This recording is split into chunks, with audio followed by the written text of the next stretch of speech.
Hey, everybody. Thanks for listening to the Raw Knuckles podcast. We'd really appreciate it if you'd like, subscribe, and share with a friend. You never want to play anywhere else, do you? Honestly, no, I love it here. Right.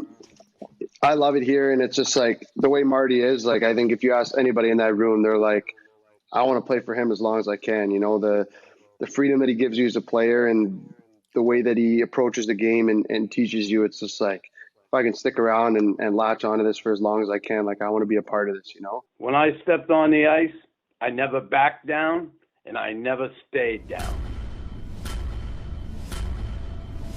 And I was vicious, and I was malicious, and I don't care. He's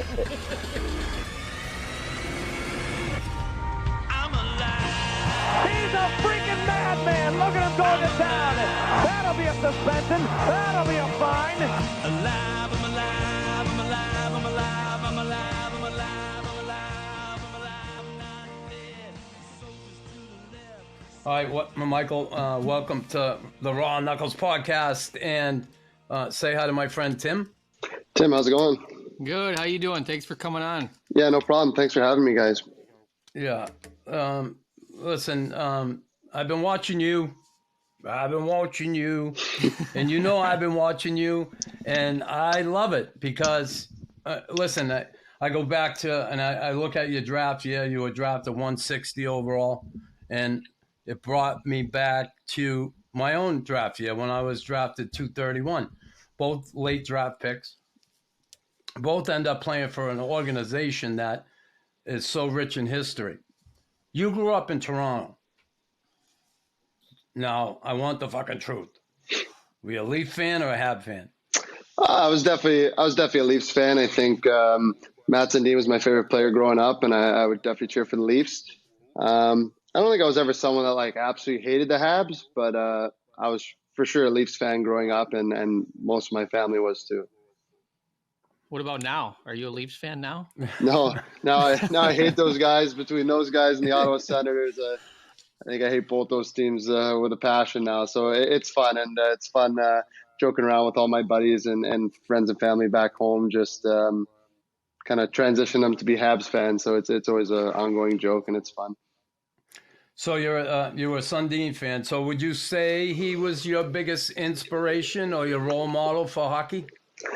Yeah, I just like I always wore number 13 growing up and in junior because of him, and I wish I kind of modeled my game more after him, but no, I just enjoyed watching him play, and my brother's favorite player is Gary Roberts, so just to kind of watch both of them and see him skating around, it was always fun. So the hockey thing now, was it a family thing? Your brother play? What do you got a sister and a brother? Is that it? No, just an older brother. He's an older brother? He's 3 years older, so he played, and my dad never played, and my mom hadn't played hockey or didn't come from a hockey background either. I think they just kind of put us in so that I think the thing was my dad said when he used to go out and play with his buddies on the outdoor rink, he wasn't very good, and he just wanted to make sure that we were good enough that if we went to go play with our buddies, like we could hold our own, because he was always pissed off that he couldn't hold his own with his buddies. So that's how it started, and I think we just both fell in love with it, like me and my brother, and just fell in love with the sport, and it was something that obviously worked out, but it was fun to go through the journey, like growing up playing and training with him, so it was fun. So did you grow up like playing as more of a skilled player, or were you always had that kind of grit? So when I was a first round pick to the OHL, but I was always like a bigger, stronger kid. I think growing up, I was a lot bigger than a lot of the kids, and I think I put up a lot of points. I got to start playing AAA, and I played up a year for a couple of years, and even up 2 years for probably half a season. So I was always a good player growing up, and I think just being as big as I was and as strong as I was, I kind of cheated the game, maybe, let's say. Like I could get away with just skating around faster, taking the wide lane and taking the puck to the net all the time. I could get away with having a good shot. So I think as I got older and other kids kind of grew and the size factor kind of evened out, then I had to really like work on my skills a lot more, and it was kind of transition the game a little bit. But I was always a good player growing up. Yeah, that's a good point because a lot, you hear that a lot. You see kids in minor hockey and they're always bet their kid stands out. He scores 4 goals, unbelievable. But then all of a sudden everybody else catches up and evens everything out. That's a great point. And when your draft day, all right, you played in Sudbury for the Wolves. Sudbury, I've been there before. Sudbury. They're like, I think I'd rather be in Halifax, Nova Scotia, or something like that. But anyway, Sudbury Wolves. You're there 4 years. You end up with Sonia. Your last year, you split the season. When your draft year was coming up, did you have it in your mind? There's no doubt I'm getting drafted, or did you think, well, maybe? Or maybe not. What were your feelings toward that when your draft year was coming?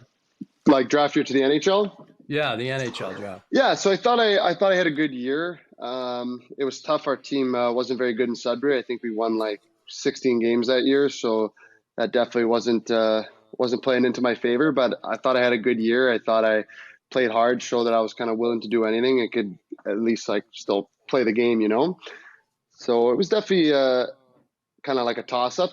And I remember just kind of getting on a phone call with my agent. The draft was in Buffalo, so it was pretty close to home. So it made things a little bit easier. And I kind of gave him a call and I was like, hey, look, like, the way I am, that if I go down there and I'm not going to get drafted, I'm going to be pretty pissed off. And I don't want to sit there like with my family and kind of get embarrassed like that, Yeah. So I was like, look, if you think I'm going to get drafted, I'm going to come down with my parents. I'm not going to bring like all my buddies and extended family and stuff. It was close, but I was like, look, I'm going to come down with my parents.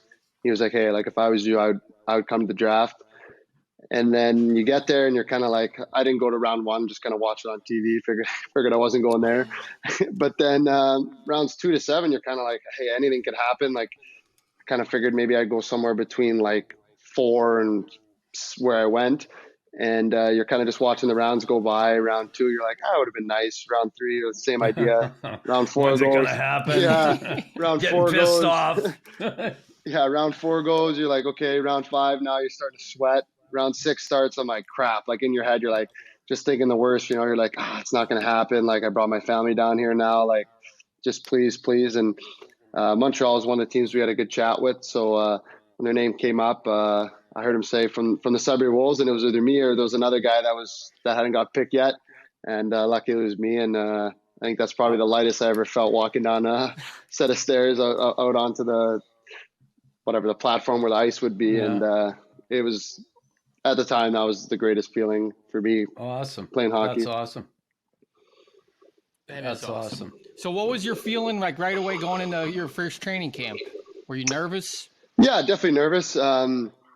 I mean, you're just going in and you're seeing all these guys that you kind of grew up watching on TV and just these big names, and you're kind of a little bit starstruck coming in.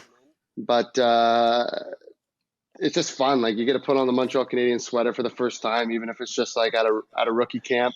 And they took a picture with it, right? Did they take the picture? Oh, yeah. I had that, and I was like, I made the team. Yeah. So it's just like, it's surreal, to be honest. And definitely feel pretty cool. You're 18 years old and you're having all these things happen that you dreamed of happening. So it was definitely an exciting time, but for sure nerve-wracking. Who starstruck you? Who's the first? I mean, I think just like meeting Carey Price and all those guys for the first time.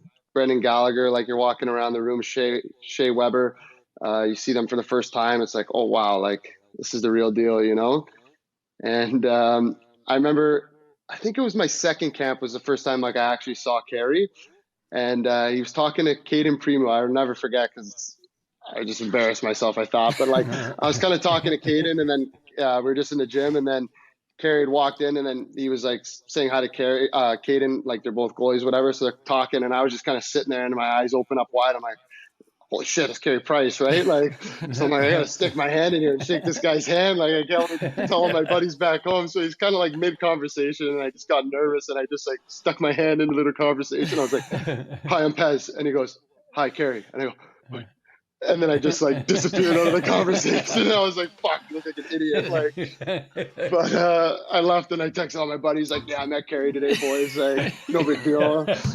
They're like, yeah, he's on your team. Oh, I love that. But it was just funny. Priceless. Like, you just, the stupid things you do when you're younger and you're just not thinking like these guys are just regular guys. And then now obviously you meet them and they're super nice and they're cool guys. So it's funny. So you get down with the Rocket and you get going down there. And I'll remember the training camp, you scored 2 goals, right?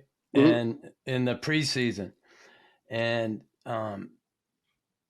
you drew attention to yourself, which was awesome. And everybody knew, okay, you're scrappy, can scrap, and you're willing to stick up for your teammates, and you hit, and you go to the net, and you get in the corners. You create shit out there. You make shit happen, which every team needs guys like that. But then you score those 2 goals, and everybody goes, ooh, maybe there's something there too. From junior till right through those times in the American Hockey League, doing the fight in that part, it's great. But did you find that people were really surprised that you could actually put the puck in the net times? Like, were people kind of shocked? Oh, my God, 2 goals. And, fuck, I watched the goal the other night in Florida. It was a fucking awesome goal. You know, you made the whole thing happen to begin with, and then you go to the net and bat it out of the air. That's fucking Zegras stuff, you know? And but you did it, you know? Yeah. But if you never get the chance and you get the opportunity, that's the thing.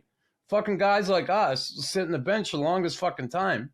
And then it's time to get your chance and they let you loose. And did you find you kind of opened people's eyes, though? Yeah. To more than just the fighting? I think that I always had that. I always knew that I had the ability to play hockey and to play a bigger role. And I think, I mean, you know, in highs, sometimes when you're playing 5 minutes on the 4th line, like there's really not much you can do, you know, like you get 2-3 shifts a period and you're just kind of running around trying to do something, you know, and it's like you're not comfortable with the puck. But in the back of my head, and every summer when I was training, I was like, just like get those reps, get those touches, you know, like when you get your chance, it's going to come. And I had been in the organization since 2016. And last year, that was the first preseason game that I had ever played. So I had never got an opportunity to play in the preseason. I had just kind of always been on Team C or kind of sent down early. So that was my first chance. And then obviously like score 2 goals, play hard. And that kind of started everything. Right. So I think I always knew that I had those skills and I know that I can play the game properly. I'm more than just the guy that runs around and does all that. Like at the end of the day, to stick around and to stay in this league, like you need to be able to play hockey. Like there's no more just run around, fight guys. Right. So I know I can play, and that definitely gave me a lot of confidence. Yeah, no, I was just going to think like, you were just going to think? That's a fucking problem. This is what happens when I think. There's this huge pause. No, I was just thinking like, you know, in the fighting part of it, like, is that, did you fight right at that in training camp? Did you fight Curtis Gabriel? Was it in training camp? Yeah, right? I think I fought. I fought Gabriel for sure, and then I fought that Kelly guy on Ottawa. Like you're fighting like the heavyweights of the league, I guess, right? Like you know, I mean, is that something you're just? I mean, where's that coming from? Like I know you fight a little bit, but I mean, yeah, I love it. He's an angry fucking kid. That's yeah, he's just angry. Yeah. You know? I think like I'm just a competitor, you know, and I think playing hard, and I love like lining guys up and playing the game hard and physical and getting to the dirty areas. I mean, you know what it is. You hit a guy, so you got to stand up for yourself sometimes, right? Or someone else's. I've always just been someone that I don't want to take shit, and I don't want my teammates to have to take shit either. So it's just kind of like the wire crosses, and you're like, all right, like I got to go do something, you know? What do you think? And it isn't one of the things that's come up lately in the NHL. Guys are getting, or they're giving out clean hits, and they're going to have to respond to someone come fighting them because they hit someone clean. Now, I'm not going to say that never happened back when we played. It happened more when guys took cheap shots. Mm-hmm. You know, did you, like, honestly, in Vegas, I was fucking pissed off that Kovacevic had to fight Martinez for a clean fucking body check he threw. Mm-hmm. Like, it was so fucking stupid. And then the worst part of that, the fucking idiot referee didn't even give Martinez the 2 minutes for instigating the fight. He came right at him. So what do you think of that? When you look, say you see a teammate get hit, I mean, fuck, part of the game, getting fucking hit. But are you going to go respond to that? Or are you more, if a guy takes a cheap shot, or maybe someone goes after and roughs up Cole Caulfield, or it's Suzuki, that might be a different story.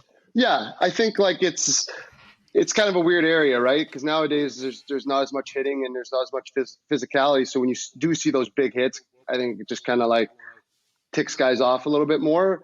I think for me, it depends who it is, right? Like if you got like when we're in Florida, you have Gudas stepping up on Goules, hitting him in the corner, right? So I was trying to get in his face there. I mean, they ended up coming down and scoring the other way. But it's like you got a guy that's one of our star young defensemen, 20 years old, and you got Gudas, who's a tough guy, known for stepping up on guys and that stuff, right? So in that instance, it's guys. Like, yeah, in that instance, even though it's potentially a clean hit, like I couldn't really tell. You just see the Goules got hit hard, and you see it's Gudas. You're like, all right, I'm going to get in there.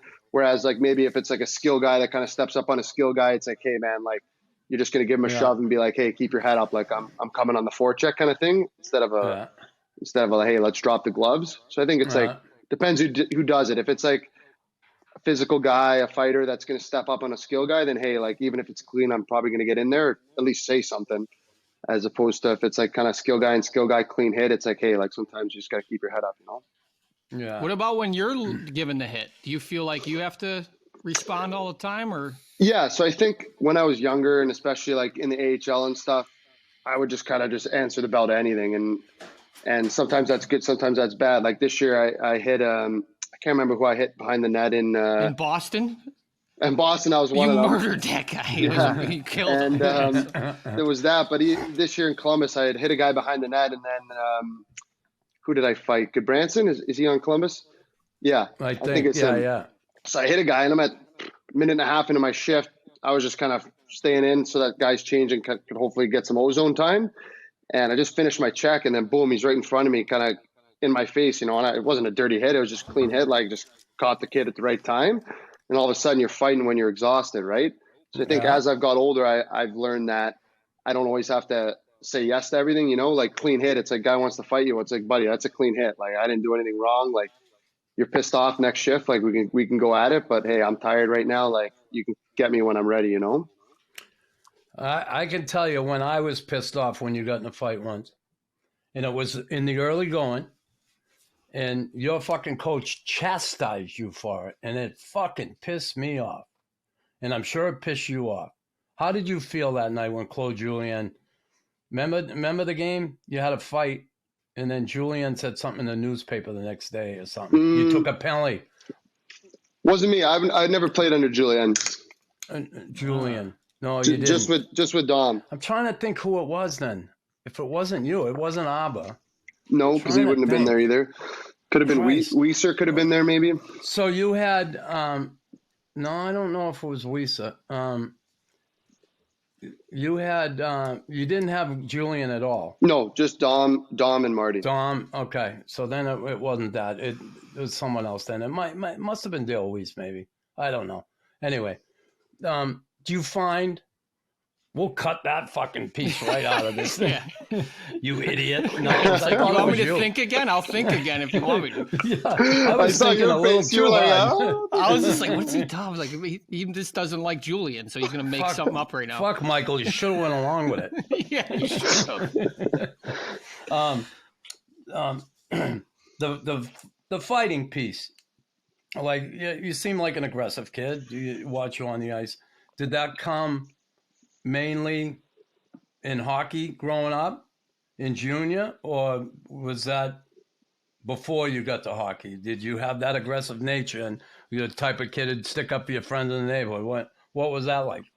Yeah, I think it was always just like when it came to hockey, like I'm not going to say like when I was in school or stuff, like I was ever getting in fights or anything like that. Like that stuff kind of never happened. And also I was usually always like the biggest guy amongst my classmates. So I think kids would have been silly to pick a fight with me at the time, but it was mainly just a hockey thing. And even from when I was younger, like I was always played hard, like loved to hit guys and loved to kind of find guys, finish my checks when I can. And I think as I got older, that developed to you come into junior, it's like, hey, you want to play like that kid, you're going to have to stand up for yourself, right? So it's like, hey, I'm playing this game. This is how I like to play. It's like, if you got a problem with that, I got no problem fighting whoever wants to try to fight me, you know? Then you win a couple fights in junior, Yeah. you're feeling good. You're like, all right. Get like, some confidence. yeah, like it is a good feeling. Like you're now you're center ice at the Bell Center. You catch a guy in the chin with a punch and he goes down. Like you look up, everyone's screaming. You're like, Go nuts. it's a good feeling. Like you're Yeah. talking between that and scoring a goal. Like those are some of the best feelings playing hockey. You know? Which is better though for you? It's so hard. Like I think if you win a fight center ice at the Bell Center, I think that might be slight edge over scoring a goal. I think. Because it's Well, like your first NHL goal. Like, did you even? It was like, did anyone know you scored or what?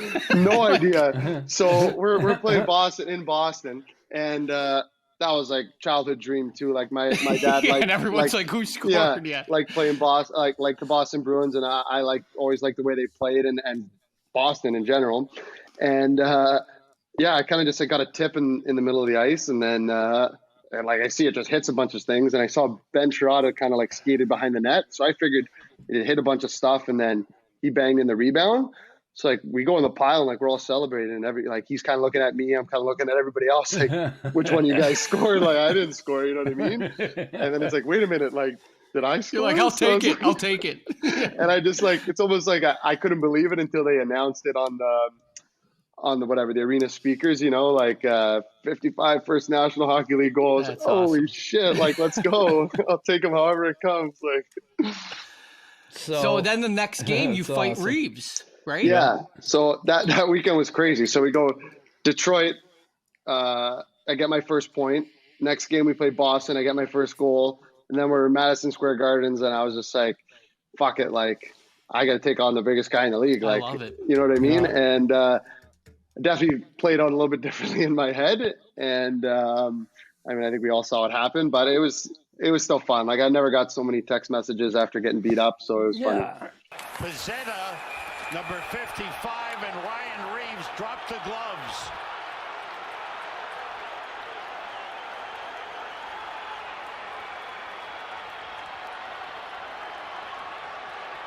And Reeves is telling Pezzetta to come on in. I don't know what set this off, but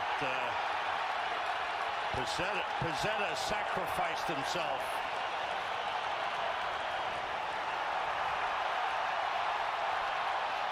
Yeah, you know, listen, it to even take on a guy like that, I don't care what happens, what the outcome is. It takes a lot of fucking balls, a lot of balls that people don't have. So, I will say you were a little over anxious to get in there. That's all I'll say.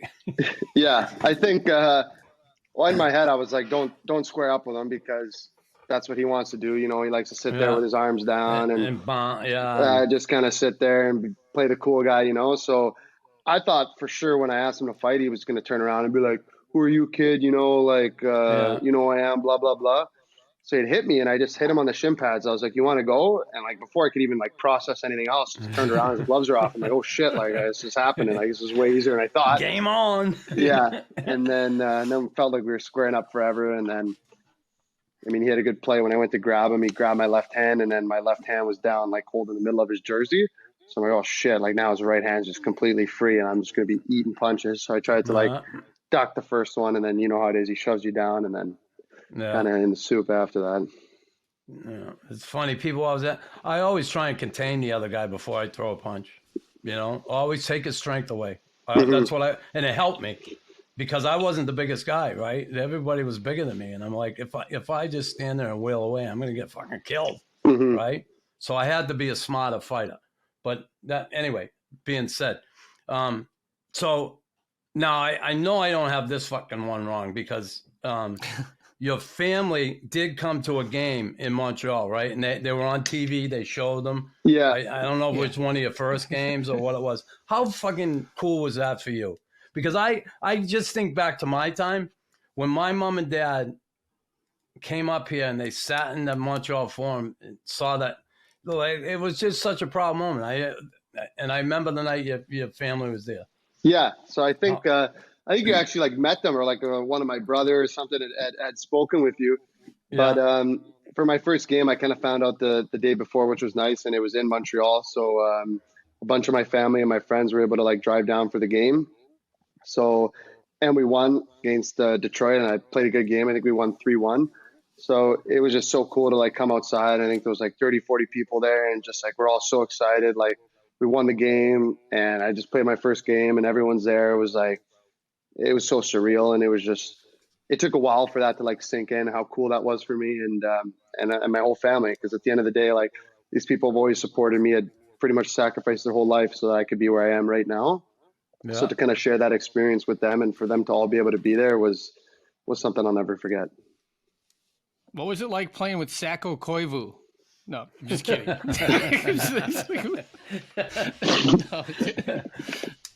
No, that's awesome. You know, we've had a few guys from the team. It just seems like an awesome locker room. Is that? I mean, you having fun with them or what? Yeah, I think we just got a really good group of guys. Like, obviously we're pretty young, and I think even the older guys are young at heart. So it's been fun, and it's been easy to kind of transition. I mean, sometimes it's intimidating. You hear some stories that it's a little bit different around the room than it is like coming through junior and even the American Hockey League. So I think the group we have is just make everybody comfortable. And like, even now we have a ton of injuries and there's new guys coming up. And I think if you ask anybody, they tell you that they feel comfortable in the room, and it's just a good group of guys. And I think everyone is happy to play here, you know? As most of you know, I'm a dog person. I have a Saint Bernard. Her name is Adele. Why do I feed Adele formula raw? Because I love her. I want to provide her with a healthy, well-balanced, locally sourced diet. A diet that consists of meat, chicken, fish, mixed with fruits and vegetables that her 140 pounds requires. I also feed her formula raw because it helps her overall energy, it helps her with allergies, and helps strengthen her overall immune system.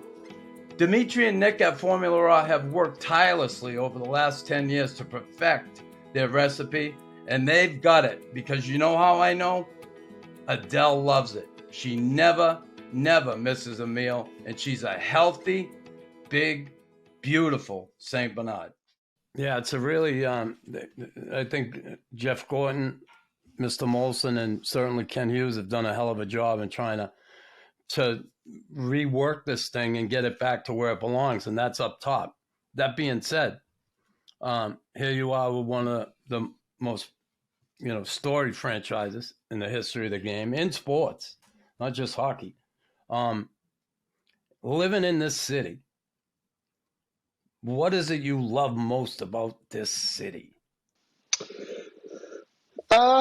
It's just like it's just fun here. Like the whole culture, like everything about it is just a good time. Like I live down here with my girlfriend, but even like just going out, like you always have fun. There's so many different restaurants, so many different types of food you can eat, and everywhere you go, it seems like there's always like a little bit of a vibe or like a buzz. And everybody knows you, right? Yeah, like that's crazy. Like I'm a fourth line guy in the NHL, and you're going to the grocery store and people are asking for autographs, or like you're walking around, like, and as a young guy, like that's cool. Like, I mean, maybe later on in your career when you've been having that happen for a while, maybe get a little bit annoying at times. But for me, it's like, hey, like this is super cool. Like I never got to experience like that before, and it's just fun. You really appreciate the culture of the Montreal Canadiens. It's like a religion here, and to be able to go on the ice and put the jersey on when you see that culture and you see how passionate everybody is about hockey, it's like you can't help but want to play hard for them, like the fans and just the city.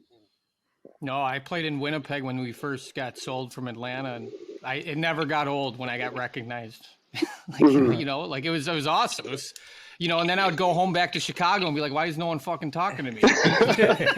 Yeah, that's what I tell everyone if they ask, like, hey, like, is it annoying, like, signing this or that? I'm like, hey, one day no one's going to give a shit about me, and I'm just going to be, like, just a regular person. So I was like, I'll take all the attention I can get right now, Like, it's still fun, and it's not, like, overly crazy for me. Like, I know a guy like Nick or Cole might get a little crazy for them, but for me, it's a manageable amount.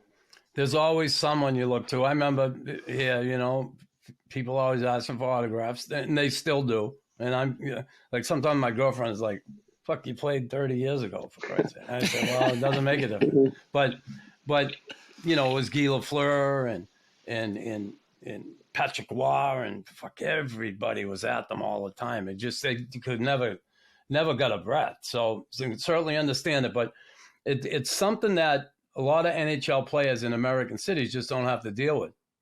Canadian cities are a little different. Some of the original 6 cities, it's like that in the States, you know, like Boston's a pretty big city, but they got the 4 major sports, but still, people are hockey fans. They know their players, no question. But yeah, I got a funny story here about just like how crazy it is sometimes. So I got 2. So I'll tell the one. We're in LA where we get the Santa Monica Pier. It was just me, Kovacevic, and Elanen.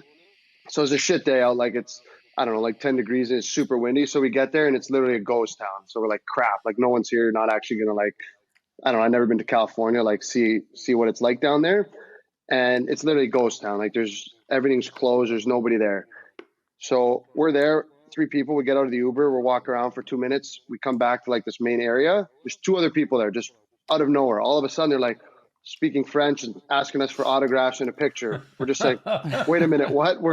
They're Habs fans, and I guess they're coming down to watch the game, and they happen to be there too. But that's like the reach, you know what I mean? Like we're literally in a ghost town. There's nobody here in Santa Monica Pier, like, and there's randomly 2 Habs fans asking for autographs. You know what I mean? You're just like, what? Like, that's awesome. Do you know any French? How's your French?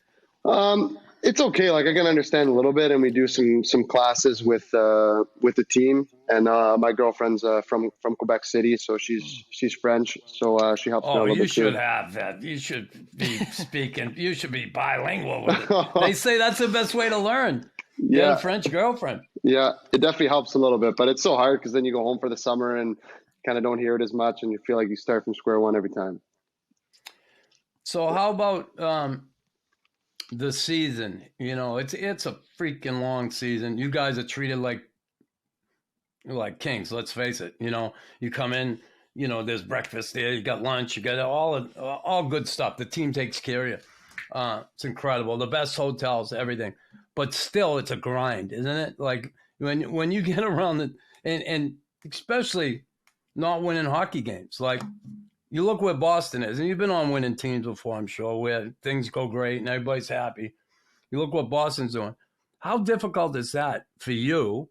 And you know, you're showing up with that smile on your face every day, the grind of the season, and losing fucking hockey games. It can't be fun.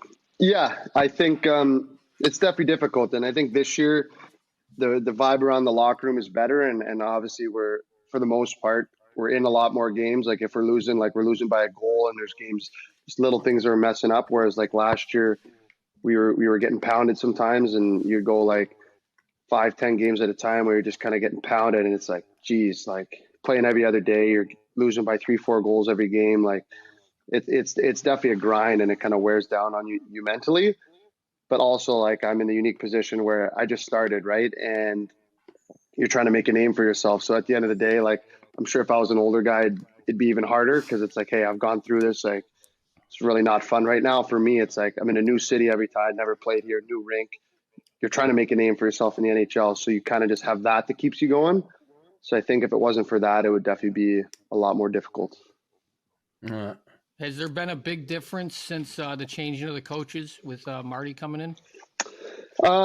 Yeah, I think even last year it was difficult, but I think this year was like a fresh start, and everyone just kind of had a good vibe, and we can play good hockey and we can compete with good teams. So I think like when you see that as a player, it's like, hey, like we're right there, you know. It kind of lifts your spirits a little bit more, knowing that like what they're doing and what the coaches are preaching is working, and like we're kind of turning a page, and it's like we're just going to continue to get better as we develop within these systems, you know. Yeah, I really like the way he looks at the game. Some of the things I've heard him say, and speaking with him, we had him on the podcast too. He got a unique outlook on the game and the way the game is. Now, you never want to play anywhere else, do you? Honestly, like, no, like I love it here. Right. I love it here. And it's just like the way Marty is, like, I think if you ask anybody in that room, they're like, I want to play for him as long as I can. You know, the freedom that he gives you as a player, and the way that he approaches the game and teaches you, it's just like, if I can stick around and latch onto this for as long as I can, like I want to be a part of this, you know? So I think for me, it's like, how can I find a way to make my game fit into this system and which will allow me to be a part of the success we're going to have in the future, because it's going to turn a page. And when it is, it's like, we're going to be a really good team. Does he challenge you? And when I say that, challenge you, like, listen, I want you to try and make plays out there. I want you to try. Don't just fucking dump the puck and go like a madman. I want you to try and make. Does he challenge you like that? Yeah. So I think like even the first 2 weeks I was here, like he had pulled me aside, this is last year, and he was like, hey kid, like, I love your game, like whatever, blah, blah, blah. But it's like, at some point you got to play, not just to survive. Like you got to play to live, you know, like, sure. It's like you showed me a clip, like I get the puck on the wall. It's like, chip it out, advance the puck, whatever. You live to see another day. Maybe our guy got it. Like it's an okay hockey play, but he goes, is that the best play you could have made? He's like, could you handle this, push it to the middle, hit a guy like third wave? You know what I mean? It's like, that's also available. It's like, push yourself to live and not just survive. So I think I never had a coach. I never had a coach tell me that. I'm 23 years old, like just starting in the NHL, and you got a coach that's telling you, hey kid, like make plays. Whereas like I've only ever been told, hit to the frickin' red line, like go hit somebody and get off the ice so somebody else can. Now I can toe drag. Now I can toe drag. Yeah. So it's like within means, like let's not be, no, maybe no toadies, but you know what I mean? Like make a play. Like don't just shut your brain off and stop thinking about things. Then you realize too, like you're saying, now I'm doing things where it's like, I was able to do them, but you almost stop thinking about them, you know, like you get such into a mold of doing the same thing. It's just like, hey, I need to get to the red line, chip the puck in. And they'll be like, hey, you almost brainwashed. And then people say, hey, you don't make any plays. Well, it's like, I'm scared shitless to make any plays, because if I don't get to the red line and chip the puck in, I'm not going to get another shift. Yeah. So it's like, after we had that conversation, I obviously had to reevaluate myself and my game. And it's like, it took a couple of weeks where your brain, like I realized I'm not even thinking about other plays. You're just thinking about the most simple play and you get it out, right? So now at least my brain's working where it's like, I can see two plays, and then you got to evaluate the situation. Is it late in the third period? Okay, I got to chip it out because we got to manage the clock. First period down by a goal, it's like, hey, we can make a little bit more of a risky play, you know? But at least I'm thinking about those plays. Whereas before, it's like you're just brainwashed and you're just chipping it off the glass every time, not even thinking. It's like puck, glass. Robot. Yeah, that's awesome too, because he's a guy too that like has been through everything, right? Like he's played fourth line, he's played this. He wasn't drafted. Rare. That's rare. You know? Like Mike Keenan was like a chemistry teacher, and he would be, you know, eventually you're just like, dude, you didn't play the fucking game, you know. But that's awesome that he has that. I mean, the guy's a Hall of Famer, right? I mean, and the communication, that's so cool that he does that. I think it's great.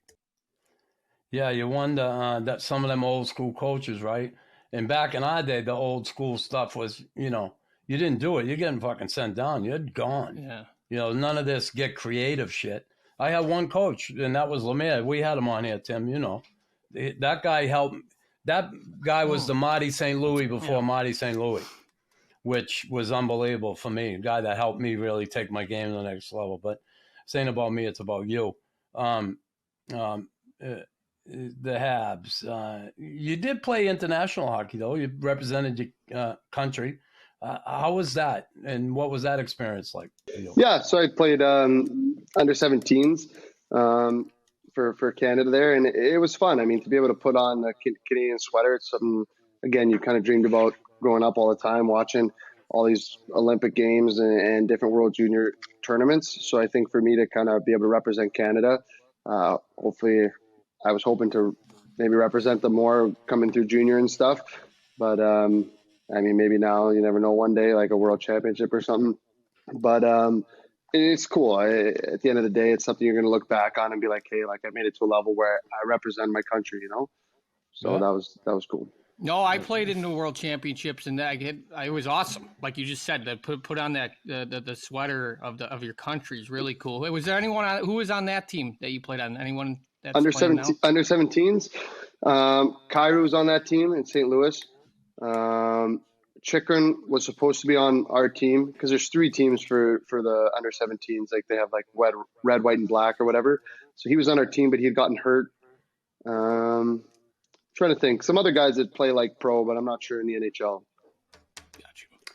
So, what's your typical day off like? You get a day off every week, right? What's your typical day off? What do you do when you're home? Day off. Just try to like relax and kind of shut my brain off a little bit from thinking about hockey and training all the time. So I like to kind of just get outside. Usually go for a nice little walk around Montreal. Whether I go into Old Port or just kind of walk on the canal. I live in Griffintown, so kind of on the canal here in Griffintown. Yeah. Just try to get some fresh air and then really relax. Watch some Netflix, kind of just shut off, hang out with my girlfriend and some other guys if anyone's free. Work on your French. You just work on your French.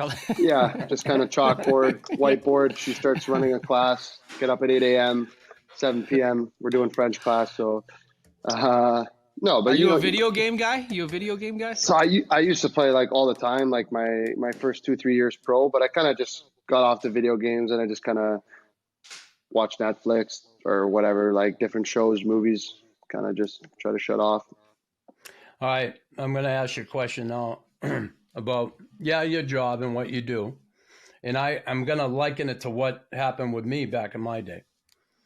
And I was fighting quite a bit. I've been here about 5 years. And they brought in another guy, John Cordick. And I was like, fuck, I don't need this guy. Fuck, I can handle shit on my own. Did you ever have that feeling? When Arber Xhekaj came on board with this team and started fighting, you're like, shit, mate. Because honestly, I felt I might be expendable now, right? Did that thought ever enter your mind? I think for me, no, because it was like he's a defenseman. So I was like, there's that kind of layer of separation. I think he had come in and done that stuff as a forward. I think maybe I would have been more on the hot seat, because it's like, hey, we're not going to have 3 guys or 2 guys that kind of do the exact, like, play hard, physical, and whatever. Because now it's like, all right, we're directly competing with each other. So I think that he was on defense. There was that kind of layer of separation. Also, I think that I'm not just a fighter, like I play hard, I can play the game. So I think for me, it was like, okay, like I'll take a little bit of weight off my shoulders. Like I won't have to kind of fight every single heavy in the league, like he can take on some heavies. And I think it's kind of worked out like that. Like he's taking on some of the heavier guys and I'm maybe taking on the number 2 guy now, you know what I mean? As opposed to just kind of going out there and having to grab every big guy when something stupid happens, you have someone that's like, you can look over at him and be like, hey, you got him this time. Or like he's doing it and you're kind of grabbing number 2, So I think it's just healthy. And I love talking to him about fighting. We're always like sending each other. Yeah. We're always sending each other different fighting clips and kind of just like breaking it down and chirping guys or chirping whatever, so it's fun. He's a good kid. So isn't he? He's a great kid. How about the fucking hands on him? I couldn't believe when I shook his hand the first time. My fucking hand was like a wet noodle. I'm like, oh yeah, he's a big kid. Like he's got big paws and I mean everything about him's just big. Like he's 6'4", like 240 almost. So that's just a big boy. You ever give him the old Costco chirps or what? Oh, yeah. I think when that came out, everyone was kind of making jokes about that. And you hear some guys in the ice kind of say stupid shit sometimes. It's just funny. But he's a funny kid. Like, at the end of the day, like, whenever guys chirp him, he goes, look, like, you want to say something? Like, I'll beat the shit out of you. And it's like, look, he will beat the shit out of you. He's friggin' 6'4", 240. So usually guys kind of just shut up, You beat up by the produce manager or whatever. I hope it did. It was very creative, the nickname. But did Wi-Fi finally die out in the room? I don't think any of the boys really call him Wi-Fi. I think here and there, like guys will just say it as a joke or whatever. It was creative though. Right? Yeah. When you look at it, his last name. It was just hilarious. Like I think at the start of the year, like we always had there was a board that had like the Wi-Fi password for like the dressing room, so guys could jump on and guys would just write Arber's last name there. I'm sure some young guys at camp or something were probably like trying to get on the Wi-Fi and they're like, what the heck? Like password's not working because someone just wrote his name there, but it was funny. All right. Who is the funniest guy in the locker room to you? It's got to be Chris Weidman's up there for sure. Like Chris Weidman, like if you can get in a room with Chris Weidman and Mike Hoffman, you'll just piss your pants laughing like the entire time. Like these two guys with each other is like just another level. Like we had dinner the other night, and I'm just sitting there, and you're literally laughing the entire time. Like, it's like I got an ab workout because they're just hilarious. Like, I can't even describe it. All right, so I know your career is young, and you've had some highlights in your career. If you can only watch one highlight or show it to your grandkids or your kids the rest of your life, which one is it? I'd like to say it was my first goal, but we were talking about this earlier. It was kind of all over the place. But that's a tough question, honestly. Probably have to just go with one of my goals, like one of the nicer ones. I scored one against Dallas, kind of short side, on a 2-on-1. I think that's like my favorite shot. I love going short side high, and it's probably one of the nicer goals I scored. So I think that one. That's the one. What about the one where you just bum rushed Watson or whatever? That was just like a psycho, just went straight at him. What was blacked out? And I was like, yeah, I'm gonna freaking Superman punch this guy right now. Like, Reinstrom hit by Pezzetta at center ice. And Pezzetta drops the gloves. Austin Watson does the same. They'll go to center ice and square off. And Pezzetta goes right at Watson. He knew it was coming right after the check, even though they were nowhere near each other. Pezzetta missed with the left there. Watson over the top of the right, and down they go. That's a good one too. Awesome. That was awesome. It was awesome. Talk about that feeling with the roof coming off of that building, right? Oh, crazy. Yeah. That place went nuts that night. Yeah, like that was just like perfect because he had hit. I think it was JB earlier in the game, and then I kind of never really got or end of the first period kind of, and never really got opportunity to do anything. So I was like, okay, like I was kind of waiting for it. And then second period, I get out there and I'm like, all right, like, hey, like, let's go. Like, you got to answer the bell for that. And he's kind of like, oh no, like you had your chance because some time had passed, you know? So as I'm saying that, I'm chasing him around. I just look up and I just see Brandstrom's like in the tunnel, you know, like someone's like angling him off and he's looking at him, right? I'm like, oh God, this is perfect. Like I just like licking my chops. So I'm like, oh, I'm just going to dummy this guy. So I just like skate over to him, boom, come over the top on him. And then I'm just like, there's got to be an auto shed, no? So I just get up and I think like before I even stood up, my gloves are off. I'm like, all right, where's Watson? Like, I know you're waiting for it. And I see him. He's like, all right, like now I got to go. And he was funny about it too. And I was like, I saw him just like kind of like he was like bending down, like putting his elbow pads up. And I'm like, oh, like my eyes just lit up. I'm like, I'm just gonna rush him, like screw it. And it's just like kind of stupid, but it was also like I was just so fired up, you know. How about this 18-year-old kid that comes to training camp? Now, pretty mature for an 18-year-old kid, right? He lived on his own when he was 14 years old, for Christ's sake. But having Juraj Slafkovsky come in, what I guess for you, what was the most impressive thing about him? Because again, seeing a young kid like at 18 years old, I didn't realize how young an 18-year-old kid is. Right? You're 23 now, what? Right? 25, like, yeah. 25, and okay, you're in the middle.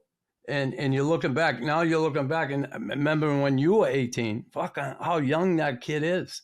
And some people they forget. All they see is a talent, first overall, this and that, and they forget that this kid still has to learn his way. But what's the biggest surprise, I guess, about that kid to you? I mean, just how big and how strong he is. Like at 18 years old, like I mean, you've seen the kid. Like he's a monster.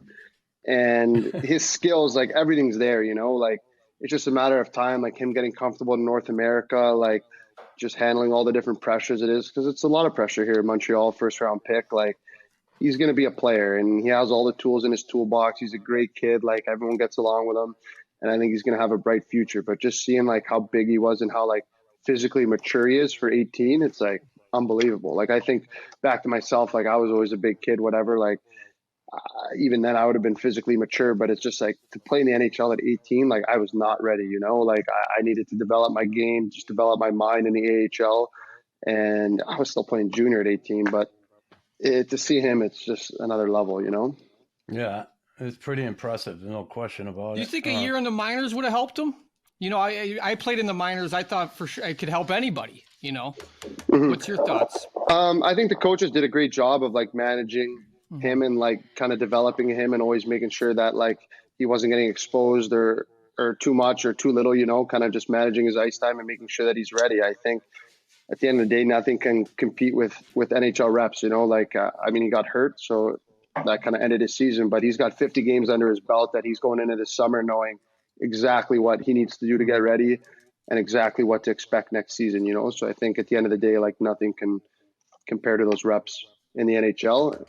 For me, I think the AHL helped, but for him, I mean, we'll never know. No, I'm asking a guy who certainly part of your game is that, but for years they've been talking about let's get fighting out of the NHL. It shouldn't be in there. The only league that fucking allows it, blah, blah, blah. But now they're taking it out of the queue. What do you think of that? And do you think it'll ever be taken out of the NHL? Yeah, I saw that. I mean, I've always been a strong that. I mean, obviously, like I fight when I have to, and I think it's a part of the game. I mean, at the end of the day, is fighting as important as it was before? Like, no, I don't think so. And I think you need to be able to play hockey first. And secondary, it's like when you got to stand up for guys, you got to stand up for guys. But there needs to be a way for guys to police themselves on the ice, or the game's too fast. You have a freaking weapon in your hand. And it's like stupid things would happen if there wasn't a way to police yourselves. Like, I don't care what you say, but like, let's just say Arber, because we're talking about him and he's on our team. You do something stupid and you tell me that Arber's going to pound your face in. Maybe you don't take a guy's block off, There's a couple guys on every team that, like me, I don't care who's out there, I'm going to take your block off regardless. But maybe that skill guy now that's got a guy lined up, he's like, I'm not going to do it, Or there's guys that are thinking, I really don't want to do it. Like getting a fight after this, like I'm not going to do something stupid, like I'm going to keep my mouth shut.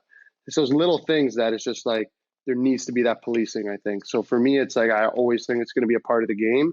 I don't think it's going to be as prominent as it once was, as we can see in our game now. Like, I mean, I'm sure when you were in the league, guys were fighting 30, 40 times a year. Now guys fight 10 times a year, right? Like that, your league leader is going to maybe be at 15 fights, Back then it was probably 40.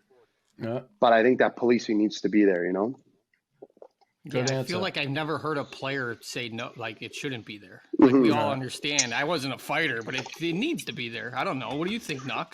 Well, I like that it's still in there. I like that it's always there for an outlet, because when two guys could be going at each other all night and get so pissed off, they finally said, let's settle it. I don't have a problem with that. Or someone sticking up for someone who took a cheap shot.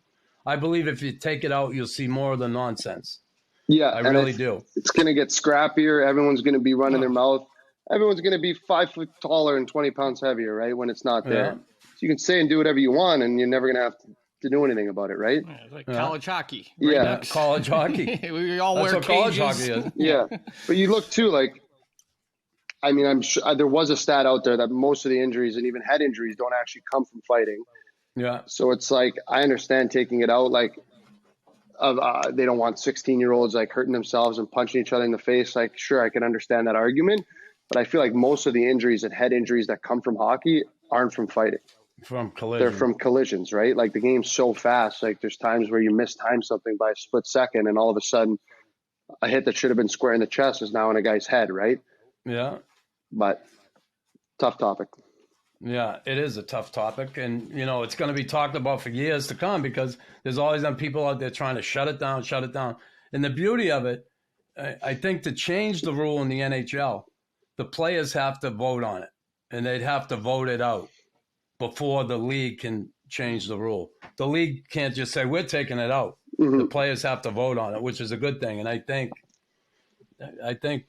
most people will keep it in. Every time they've taken the vote with players, they've fucking said, we want it in, Yeah. So there's some security there for a lot of guys too, right? Yeah, and I think even skill guys, like you ask any skill guys, even back when your era, Knuckles, like every skill guy will say, like, I wouldn't have been the player I was if I didn't have someone that was taking care of me, you know what I mean? Uh-huh. Like everyone wanted a guy or the biggest, toughest guy in their team because it made them 5 inches taller, you know what I mean? Like feel bigger, when someone knows you're going to get your face pounded in if you touch Gretzky, like you're going to touch Gretzky? Yeah.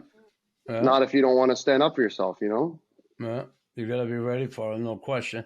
All right, I want to ask you about Nick before we let you go. Nick Suzuki, young kid, young captain. A lot of people talking Brendan Gallagher, Suzuki, who's going to be captain, ends up being Suzuki. How do you find him as a young captain? He's just a great guy, and I think he's so mature for his age, and I think it's something that he's kind of always been a leader. I know in junior he was a captain, and continuing that here, he's mature for his age, and he takes all the guys under his wing. He's a competitor. He's our guy that when we're on the bench, we need a goal. It's like, hey, I'm looking over at Nick, seeing what he's going to do. So I think when you have that and you have a guy that's just kind of mutually respected by everyone, he should be the captain, and I think he's young, obviously, and he's going to obviously mature within that role. But I think he deserves it, and he's been doing a great job of being a leader last season and this season, obviously, now that he's wearing the C. But I think everyone looks up to him in the room.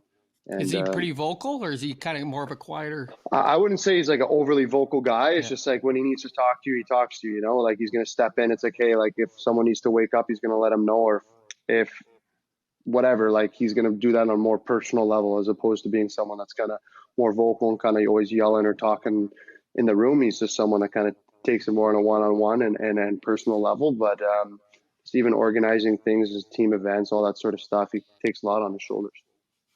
Good for him. That's awesome. How about Caulfield? Is he as funny as he looks? Oh yeah, he's hilarious too, and he's just so much energy, and he's just this little like firecracker, and it's funny to see just his confidence, and when he's scoring goals and playing hockey and everything's going good, it's exciting to watch him and exciting to be in the room and just see his swagger and stuff. It's funny. That's awesome. Listen, Michael, thank you for taking the time, pal. I want to wish you all the luck in the world moving forward. I hope you stay here for as long as you possibly can. Believe me, I've never wanted to play for another team, and I had to. It sucked. And so soak it up while you're here, because there's no better place to play hockey than right here. Believe me. Yeah, Thanks, Pez. I'm going to call you Pez now. We're boys, right? Yeah, That's exactly. how it works. No, thanks for. I love the way you play, but you said something earlier that I really like. I can just tell you're having fun, and that's awesome, man. Definitely have fun out there. Yeah, definitely. Never take anything for granted here, and it's just like even when there's bad days. I mean, I'm sure you guys know there's no bad days in the NHL. Like, could always be doing something worse than that. So I just try to enjoy every day.